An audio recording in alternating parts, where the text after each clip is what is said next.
Guys, ഇതൊരു Honda aviator സ്കൂട്ടിയാണ്. ഇത് renewal ടെസ്റ്റിന് വേണ്ടിയിട്ട് നമ്മുടെ സുഹൃത്ത് കൊണ്ടുവന്നതാണ്. 2010 മോഡലാണ്. അപ്പോൾ ഇതിൻ്റെ റിന്യൂവൽ ടെസ്റ്റ് എടുക്കാൻ പെയിൻ്റ് അടിക്കണം, അതുപോലെ തന്നെ സ്റ്റിക്കർ ചേഞ്ച് ചെയ്യണം, അതുപോലെ തന്നെ അതിൻ്റെ കുറച്ച് മെക്കാനിക്കൽ വർക്കുകളുണ്ട്. അതുപോലെ തന്നെ നമ്മൾ ഈ പുറമോടി കാണുന്നത് പോലെയല്ല, ഉള്ളിൽ ഭയങ്കര തുരുമ്പായിരുന്നു. അതുപോലെ തന്നെ ഇതിൻ്റെ തുരുമ്പ് കാരണം കുറച്ച് പീസ് പിന്നെ മാറ്റേണ്ടതായിട്ടുണ്ടായിരുന്നു. അത് പുതിയ പീസ് വെക്കേണ്ട ആവശ്യമില്ല. പോളി മാർക്കറ്റിൽ നിന്നും സെക്കൻഡ് ഹാൻഡ് കൊണ്ടുവന്നിട്ട് നമ്മൾ പാച്ച് വർക്ക് ചെയ്തിട്ട് ഏതായാലും പെയിൻ്റ് അടിക്കല്ലേ, അപ്പോൾ അതിൻ്റെ ആ ഒരു രീതിയിൽ പാച്ച് വർക്ക് ചെയ്തെടുത്തിട്ടാണ് ഇപ്പോൾ നമ്മളിത് ചെയ്യണത്. അപ്പോൾ ഓരോ ഭാഗവും ഓരോ സെക്ഷൻ പീസാക്കി കഴിഞ്ഞു. നോക്കിയപ്പോൾ ഭയങ്കര തുരുമ്പ് തന്നെയാണ്. ഉള്ളിൽ കംപ്ലീറ്റ് 1-2 പൊട്ട് കാര്യങ്ങളെല്ലാം ഉണ്ട്. അപ്പോൾ ഇത് കംപ്ലീറ്റ് നമ്മൾ വാഷ് ചെയ്തിട്ട് കെമിക്കലൊക്കെ ഇട്ട് വാഷ് ചെയ്തതിന് ശേഷമാണ് നമ്മൾ പെയിൻറ്റിങ്ങിന് കൊടുക്കുന്നത് കേട്ടോ. വാഷ് ചെയ്യണ വീഡിയോ എടുക്കാൻ പറ്റിയിട്ടില്ല. പിന്നെ അതിൻ്റെ പുറകിലെ ടയർ മാറ്റാൻ പറഞ്ഞിട്ടുണ്ടായിരുന്നു. റിസോൾട്ട് ടയർ തന്നെയാണ് ഇടാൻ പറഞ്ഞത്. അതുപോലെ തന്നെ നമ്മൾ ക്വാളിറ്റിയുള്ള റിസോൾട്ട് ടയർ ഇട്ടു. പിന്നെ ബോഡിയൊക്കെ പ്രൈമർ അടിച്ച് ഒക്കെ സെറ്റാക്കിയിട്ടുണ്ട്.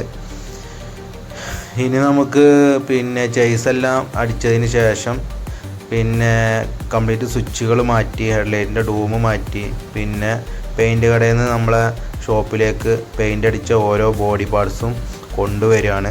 പിന്നെ ചെയ്സ് വീലെല്ലാം അഴിച്ച സ്ഥിതിക്ക് നമുക്ക് പിന്നെ കൊണ്ടുവരാൻ ബുദ്ധിമുട്ടായിരുന്നു. അപ്പോൾ പെയിൻറ്റിങ് ഷോപ്പിൽ നിന്ന് തന്നെയാണ് വീലെല്ലാം കുടുക്കിയതിന് ശേഷം നമ്മുടെ ഷോപ്പിലേക്ക് കൊണ്ടുവന്നത്.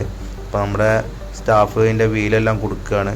പിന്നെ അവിടെ ഇട്ട് തന്നെ നെറ്റ് ബോൾട്ട് എല്ലാവരും ഇതൊക്കെ ടൈറ്റ് ചെയ്ത് ഓടിച്ചിട്ട് തന്നെയാണ് കേട്ടോ നമ്മുടെ ഷോപ്പിലേക്ക് കൊണ്ടുവരുന്നത്. പിന്നെ ഇപ്പോൾ പെയിൻ്റൊക്കെ അടിച്ച് നോക്കുമ്പോൾ വണ്ടിയുടെ ഒരു ലുക്ക് തന്നെ മാറ്റം വന്നിട്ടുണ്ട്. ഇനി ബോഡിയെല്ലാം പിടിപ്പിക്കുമ്പോഴത്തേക്കും ഒരു ഫൈനൽ ലുക്കിലേക്ക് എത്തും. അങ്ങനെ നമ്മുടെ ഷോപ്പിലേക്ക് എത്തിയിട്ടുണ്ട്. ഇനി നമ്മുടെ ഷോപ്പിലാണ് ബാക്കിയുള്ള പണികളെല്ലാം ചെയ്യുന്നത്. അതുപോലെ തന്നെ ഇതിൻ്റെ ഇലക്ട്രിക് വർക്കുകൾ ചെയ്യാണ്ട്, പിന്നെ സ്റ്റിക്കർ വർക്ക് ചെയ്യാണ്ട്, പിന്നെ IND ബോർഡ് നമ്പർ പ്ലേറ്റ് വേണം, എന്നാലേ ടെസ്റ്റ് കിട്ടുള്ളൂ.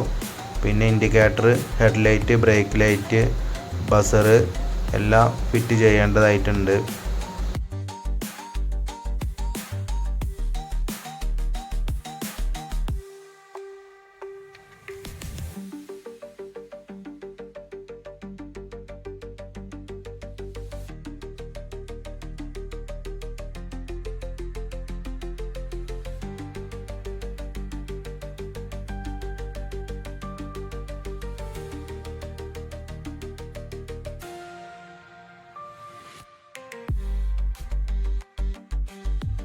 അപ്പോൾ ഒരുവിധമുള്ള ബാക്കിലെ ബോഡി, അതുപോലെ തന്നെ ഫ്രണ്ട് മഡ് ഗാർഡ് എല്ലാം സെറ്റ് ചെയ്യൽ കഴിഞ്ഞു. ഇനി ബാക്കിയുള്ള ചെയ്യാണ്ട് ഇൻഡിക്കേറ്റർ ഇതേമാതിരി തന്നെ കുടുക്കിക്കൊണ്ടിരിക്കുകയാണ്.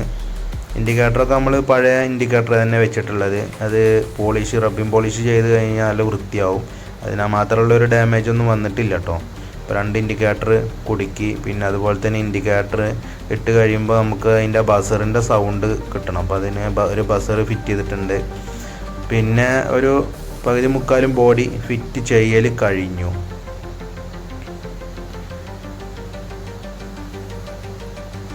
പിന്നെ കേബിൾസ് കംപ്ലീറ്റ് മാറ്റിയിട്ടുണ്ടായിരുന്നു കേട്ടോ. പിന്നെ സ്വിച്ചുകൾ എല്ലാം മാറ്റിയിട്ടുണ്ടായിരുന്നു. പിന്നെ മാറ്റ് അത് മാറ്റി. ഇപ്പോൾ നമ്മളെ സ്റ്റിക്കർ ഒട്ടിക്കാട്ടോ.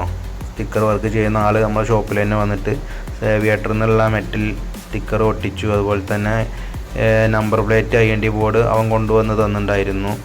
പിന്നെ HET മോഡലാണ് വണ്ടി. മിറർ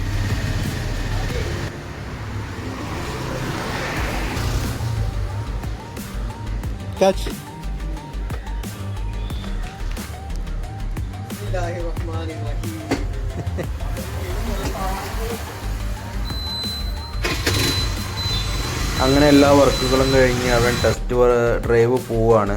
ഇനി എന്തെങ്കിലും ശബ്ദമോ കാര്യങ്ങളോ എന്തെങ്കിലും അറിയാൻ വേണ്ടിയിട്ട് നോക്കാൻ വേണ്ടിയിട്ട് പോവുകയാണ്. അതുപോലെ തന്നെ നമ്മൾ ലാസ്റ്റ് ഫൈനൽ സ്റ്റേജാണ് ഇപ്പോൾ ഈ കാണുന്നത്. നമ്മുടെ വണ്ടിയുടെ ലാസ്റ്റ് ലുക്കാണ് ഈ കാണുന്നത്. അപ്പോൾ ഈ വീഡിയോ നിങ്ങൾക്ക് ഇഷ്ടപ്പെട്ട് കഴിഞ്ഞാൽ നിങ്ങൾ സപ്പോർട്ട് ചെയ്യുമെന്ന് വിചാരിക്കുന്നു. പരമാവധി ഷെയർ ചെയ്യുക, ലൈക്ക് ചെയ്യുക, സബ്സ്ക്രൈബ് ചെയ്യുക. അതുപോലെ തന്നെ ഇതുപോലെയുള്ള വർക്കുകൾ നിങ്ങൾക്കുണ്ടെങ്കിൽ തീർച്ചയായും ഞങ്ങളെ സമീപിക്കാവുന്നതാണ്. Karuvadan automobiles, Pallippuram road, Nila hospital, Pattambi. നിങ്ങളുടെ വിലയേറിയ അഭിപ്രായങ്ങൾ അറിയിക്കുമല്ലോ. Good bye.